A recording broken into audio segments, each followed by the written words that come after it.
దేవుని మందస్సము దావీదుపురమునకు రాగా సౌలు కుమార్తెయగు మీకాలు కిటికీలో నుండి చూసి దేవుని సన్నిధిని గంతులు వేయచ్చు నాట్యమాడుచున్న దావీదును చూసి తన మనసులో అతన్ని హీనపరచెను గనుక బ్రతుకు దినములన్నీ గొడ్రాలుగా మిగిలిపోయింది.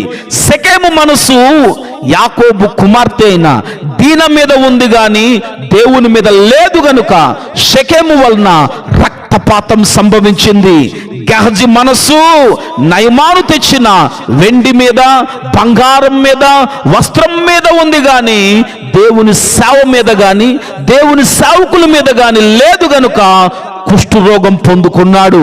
ప్రియమైన వారులారా, అహంకారమైన మనస్సు, కపట మనస్సు, చంచల మనస్సు, ద్రోహం చేయు మనస్సు, కఠినమైన మనస్సు, చెడిన మనస్సు, భ్రష్టు మనస్సు మనలో ఉండనే కూడదు. కాలేబు పూర్ణ మనస్సుతో దేవుణ్ణి అనుసరించేవాడు గనుక హెబ్రోనును స్వాస్థ్యంగా పొందుకున్నాడు. దావీదు దీన మనసు కలిగి దేవునికి ప్రార్థన చేశాడు, హెచ్చించబడ్డాడు. నూతన మనసు కలిగిన సౌలు ఇశ్రాయేలీయులకు మొట్టమొదటి రాజయ్యాడు. నీ మనసు దేవునిపై ఆనుకుంటే నీకు పూర్ణ శాంతి. మనసు మర్మం ఎరిగిన మహనీయుడు నలిగిన మనసును ఆయన ఆలక్ష్యం చెయ్యడు. నీకు పూర్ణ శాంతిని, సమాధానాన్ని, నెమ్మదిని ఇస్తాడు.